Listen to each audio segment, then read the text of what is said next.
በመንዝ አውራጃ ጥርጥራ ቀበሌ የደፈጣ ጥቃት ያገዛዙ 104ኛ ኮማንዶ ክፍለ ጦር በፋኖ መብረቃዊ እርምጃ ጉዳት አስተናገደ።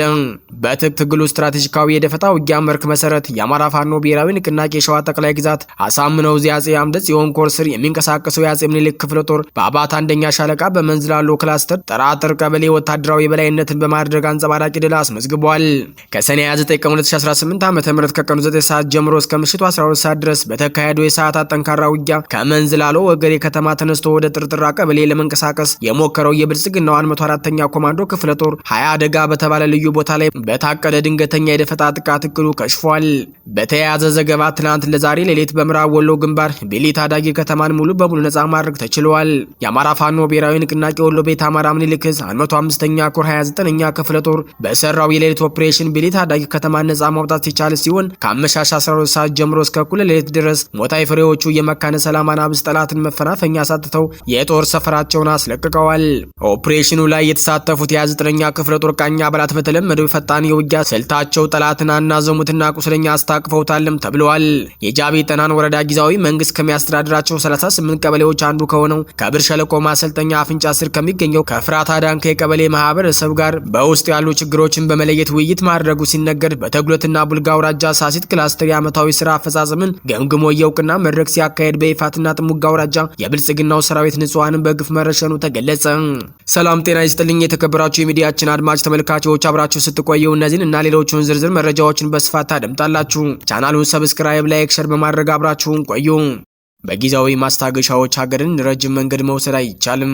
መንግስት በጦርነትና በድርቅ ምክንያት የዕለት ደራሽ እርዳታ ያጡ በሚሊዮን የሚቆጠሩ ዜጎች እያሉ የሰብአዊ ድጋፍ ፈላጊዎችን ቁጥር ከ20 ሚሊዮን በላይ ወደ 2.3 ሚሊዮን ዝቅ አድርጎ ማቅረቡ ፖለቲካዊ ቁጥር ማሳመር እንጂ ከእውነት የራቀ ነው ሲሉ የምክር ቤት አባል ዶክተር ደሳለኝ ጫኔ ለጠቅላይ ሚኒስትር ባቀረቡት ጥያቄ ተናገሩ።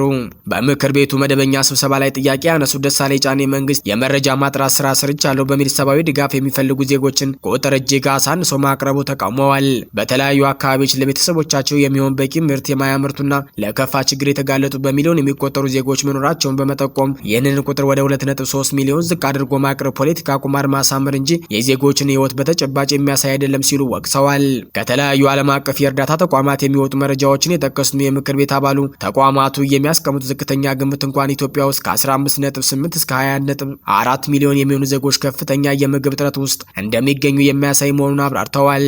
ዶክተር ደሳለኝ አክለው መንግስታዊ ያልሆኑ ድርጅቶች የእርዳታ እህል እንዳያከፋፍሉ በመንግስት መከልከላቸውንና ድጋፋቸውን ወደ ጥሬ ገንዘብ እንዲቀይሩ መገደዳቸውን ገልጸዋል። ይህ አሰራር አሁን ካለው የገበያ ዋጋ ግሽበት አንጻር በርካታ ቤተሰቦችን ለከፋ የምግብ ዋስትና እጥረት የሚዳርግ ነው ሲሉ ስጋታቸውን ገልጸዋል። በሀገረ ማርያም ከሰም ወረዳ የጸጥታ ኃይል አባላት ፋኖን መቀላቀላቸው ተነገረ። በደቡብ ጎንደር ዞን ሀገረ ማርያም ከሰም ወረዳ ውስጥ የሚኒሻና የፖሊስ አባላት ከ16 በላይ የሚሆኑ ግለሰቦች ከተመደቡበት ቦታ መሰወራቸውን የሚገልጹ ሪፖርቶች ተሰምተዋል። ሪፖርቶቹ እንደሚያመላክቱት እነዚህ አባላት በቅርቡ የተሰጣቸው የግዳጅ ትዕዛዝ እንደማይቀበሉ ከገለጹ በኋላ ከአካባቢው መጥፋታቸው ተነግሯል። በሌላ በኩል ከአካባቢው የቀሩ የጸጥታ ኃይል አባላት በጥብቅ የደህንነት ክትትል ስር እንደሚገኙ መረጃዎች ያመላክታሉ። በተያያዘ መረጃ ወደ ትግራይ ግንባር ትዘምታላችሁ የተባሉ 4 ያገዛዙ ቅጥረኛ የሚሊሻ ሰራዊት አባላት 64ኛ ክፍለ ጦርን መቀላቀላቸው ተገለጸ። በሸበል በረንታ ወረዳ የዶዋና መርገጅ ከተማ የሚገኘው ያገዛዙ ቅጥረኛ ሰራዊት ጥምር ጦር አባል የነበሩ አገዛዙ በአማራ ህዝብ ላይ ሲፈጽም የነበረውን ግፍና በደል በመረዳት ዛሬም ከአማራ ህዝብና ከሌሎች ህዝቦች ጋር ወንድም የሆነውን የትግራይን ህዝብ ተወጋላችሁ ተብለው ቢታዘዙም ይህንን ስርዓት የህዝብ ጸር መሆኑን በመረዳት ወደ ትግራይ ግንባር አንሄድም፣ የትግራይ ህዝብ ጋር ጦርነት አንገጥም፣ የትግራይ ህዝብ ወንድማችን ነው፣ የትግራይን ህዝብ ለሁለተኛ ጊዜ አንወጋም በማለት በዛሬው ለሰኔ 30 2018 ዓ.ም የአማራ ፋኖ ብሔራዊ ንቅናቄ 201ኛ ኮር 64ኛ ክፍለ ጦር ከነሙሉ ትጥቃቸው ተቀላቅለዋል። ከተቀላቀሉት መካከልም አንደኛ አባታ አድረጋው አንድ ክላሽ ከ34 ጥይት የደረት ትጥቅና ከአንድ ካዘን አጋር የተቀላቀለ ሲሆን ሁለተኛ ዘገየ ጌትነት አንድ ኮሪያ ክላሽ 31 ጥይትና ከአንድ ካዘን አጋር ሲቀላቀል እንዲሁም ሶስተኛ ማስሬ ወንድሜነህ አብራራው መሳሪያን ከ13 ጥይት ጋር በመያዝ ገብተዋል።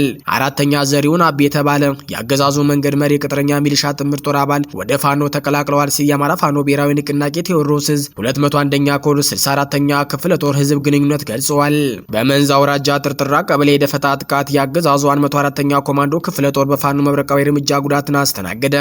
በትጥቅ ትግሉ ስትራቴጂካዊ የደፈጣ ውጊያ መርክ መሰረት የአማራ ፋኖ ብሔራዊ ንቅናቄ ሸዋ ጠቅላይ ግዛት አሳምነው አፄ አምደ ጽዮን ኮር ስር የሚንቀሳቀሰው የአፄ ምኒልክ ክፍለ ጦር በአባት አንደኛ ሻለቃ በመንዝላሎ ክላስተር ጥራጥር ቀበሌ ወታደራዊ የበላይነትን በማድረግ አንጸባራቂ ድል አስመዝግቧል።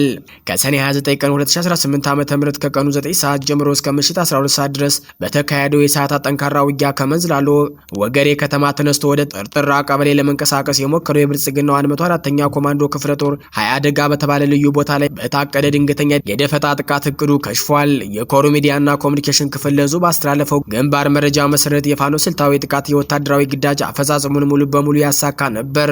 በዚህም ያገዛዙ የጥምር ጦር አባላት የነበሩ አንድ የ50 አለቃ ማዕረግ ያለው የሚሊሻ አመራርን ጨምሮ ከ10 በላይ ወታደሮች የተደመሰሱ ሲሆን በርካቶች ቆስለው በአምቡላንስና በህዝብ ትራንስፖርት ተሽከርካሪዎች ወደ ሞላሌ ከተማ ሆስፒታል እንደተላኩ ተረጋግጧል። በሜዳው ፊልሚያ ከፍተኛ የሰው ኃይልና የሞራል ስብራት የገጠመው የአገዛዙ ሰራዊት ሽንፈቱን ለመቀልበስ ከመንዝ ቀያ ዘመሮ ከተማ የኃይል ማዛባት ማጠናከሪያ ኃይል ለማንቀሳቀስ ቢሞክርም በምኒልክ ልጆች ጽኑ መከላከል ወደ ኋላ እንዲያፈገፍግ ተገዷል።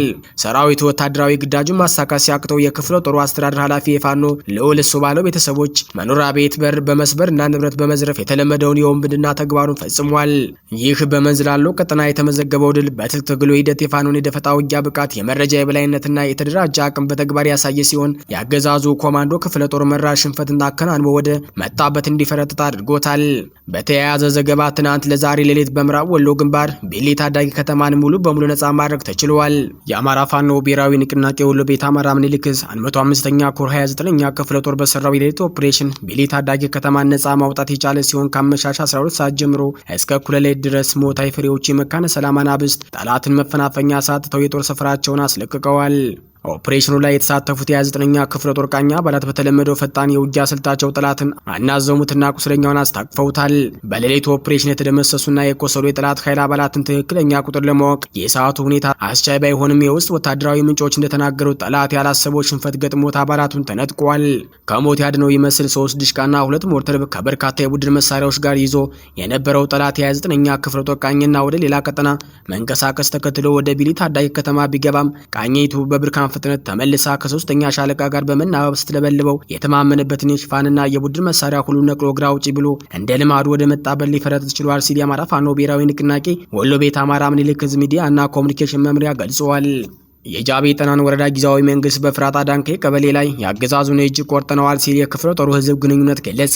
የጃቢ ጠናን ወረዳ ጊዜያዊ መንግስት ከሚያስተዳድራቸው 38 ቀበሌዎች አንዱ ከሆነው ከብር ሸለቆ ማሰልጠኛ አፍንጫ ስር ከሚገኘው ከፍራጣ ዳንኬ ቀበሌ ማህበረሰብ ጋር በውስጥ ያሉ ችግሮችን በመለየት ውይይት ተደርጓል። በፍራጣ ዳንኬ ቀበሌ አገዛዙ ፋኖ ለማሸነፍ ብቸኛ ምርጫው ህዝብን ከህዝብ በሃይማኖት ሽፋን ለመለየት በርካታ ስራዎችን ከሚሰራበት ቀጠና አንዱ የሆነው ፍራጣ ዳንኬ ቀበሌ ሲሆን የሁለት እምነት ተከታይ ማህበረሰብ ያሉበት ሲሆን ተዋደው ተፋቅረው ተመካክረው ተዘካክረው ለዘመናት የሚኖሩበት ቀጠና መሆኑ ይታወቃል። አገዛዙ በእነዚህ ተከባብረው ተስማምተው የሚኖሩ ማህበረሰቦችን በሃይማኖታቸው ጣልቃ ገብተው ሲከፋፍላቸውና አለመተማመን፣ አለመግባባት ተፈጥሮም የቆየ ቢሆንም የጃቢ ጠናን ወረዳ ጊዜያዊ መንግስት አመራሮች ቦታው ድረስ በመሄድ የሁለቱ ሃይማኖት ተከታዮችን በማቀራረብ በማወያየትና ችግሩን በመለየት ለችግሩ መፍትሄ በመስጠት የአገዛዙን እጅ መቁረጥ ተችሏል ሲል የጃቢ ጠናን ወረዳ ጊዜያዊ መንግስት መረጃና ሚዲያ ገልጸዋል። በተጉለትና ቡልጋ አውራጃ ሳሲት ክላስተር የዓመታዊ ስራ አፈጻጸምን ገምግሞ የእውቅና መድረክ ሲያካሄድ በይፋትና ጥሙጋ አውራጃ የብልጽግናው ሰራዊት ንጹሃንን በግፍ መረሸኑ ተገለጸ። የአማራ ፋኖ ብሔራዊ ንቅናቄ ሸዋ ጠቅላይ ግዛት አሳምነው በቀን 29 2018 ዓ.ም በተጉለትና ቡልጋ አውራጃ ተጉለት ቀጠና ሳሲት ክላስተር ዓመታዊ የስራ አፈጻጸም ግምገማ መድረክ ማካሄዱ ሲነገር በዚሁ መድረክ ላይ የህዝቡ ከፍተኛ የፖለቲካ አመራሮች፣ የክላስተርና የቀበሌ አመራሮች በተገኙበት ድርጅታዊ ተልእኮዎች፣ የማህበረሰብ አገልግሎት አሰጣጥና የመልካም አስተዳደር ጉዳዮችን በስፋት ተገምግመዋል። ቀጥተኛ የድጋፍና አርአያነት የህዝቡ ከፍተኛ የፖለቲካ አመራሮች እስከ ቀበሌ ድረስ በመውረድ ያደረጉት ድጋፍ የሚያበረታታ ጅምር በመሆኑ ተጠናክሮ እንዲቀጥል ተጠይቋል። ክላስተርና ቀበሌዎች ያለምንም ጣልቃ ገብነት የተሰጣቸውን ተቋማዊ ስልጣን በነጻነትና በኃላፊነት እንዲተገብሩ የተፈጠረው ምቹ ሁኔታ ተጨማሪ አቅም መፍጠሩ ተገልጿል። የተጣለባቸውን ህዝባዊና ድርጅታዊ ኃላፊነት በተሻለ ሁኔታ ለተወጡ ቀበሌዎችና አመራሮች የምስጋና የእውቅና ሽልማት ተበርክቷል። ይህ ሽልማት ጠንካራዎችን ለማበረታታትና ደካማ አፈጻጸም ያሳዩትን ደግሞ ለቀጣይ ስራ ለማነቃቃት ያለመ ነው ብለዋል። የእዙ ከፍተኛ አመራሮች እንደገለጹት ተጉለት በታሪክ የነበረውን ብሔራዊ ሚና በአማራ የህልውና ትግል በድጋሚ በተግባር አሳይቶናል በማለት ለአመራሩና ለማህበረሰቡ ምስጋና አቅርበዋል። በመጨረሻም በቀጣይ የሚሰጡት ድርጅታዊ ተልእኮዎችንና ግዳጆችን በአግባቡ ለመወጣት እንዲሁም የተደቀነውን የህልውና አደጋ ለመቀልበስ አመራሩና ህዝቡ በተለመደው የጋራ አንድነትና ትውልዳዊ ኃላፊነት እንዲቆሙ ጥሪ ቀርቧል። በሌላ ዜና በትላንትናው ዕለት ሰኔ 29 2018 ዓ.ም የብልጽግናው ሰራዊት በንጹሃን ደም ከመጨማለቁ ባለፈ የሰውን ልጅ በአሰቃቂና ፍጹም አረመኔ በተሞላበት ተግባር አማራን እየተበቀለ ይገኛል። ይህ ድርጊት በይፋትና ጥሙጋ አውራጃ አርማንያ ቀበሌ የተፈጸመ ሲሆን የአርማንያ ቀበሌ ነዋሪ የሆነው አቶ ወንዳፍራሽ ንጉሴን በጨለማ 4 ሰዓት አካባቢ ከቤቱ አውጥተው ወደ ካምፕ በመውሰድ ለአንድ ቀን አሳድረው በማግስቱ አይኑን በማውለቅ እጁን በመቆራረጥ የገደሉት ሲሆን ከገደሉት በኋላ ሬሳውን ለቤተሰቡ እንዳይሰጥ የከለከለ የዓለማችን አረመኔ ሆኗል። አቶ ወንዳፍራሽ ንጉሴ 2 ልጆች አባት ሲሆን ልጆቹን ያለ እናት በስስ ሲያሳድግ የኖረ ሚስቱ ሞታበት በሐዘን የተጎዳ ትጉ ገበሬ ነበር ሲሉ የአካባቢው ነዋሪዎች ገልጸዋል። ይህንን አረመኔያዊ ድርጊት የተመለከቱ ዘመድ ጎረቤቶቹ ከሐዘን በላይ ሆኖባቸው ቤታቸውን ዘግተው በጫካ ይገኛሉም ተብሏል። ሌላኛው ደግሞ ሰኔ 28 2018 ዓ.ም በአንጾኪያ ገምዛ ክላስተር እንዲሁም አንድ ንጹህ ገበሬ በአገዛዙ ተረሽኗል።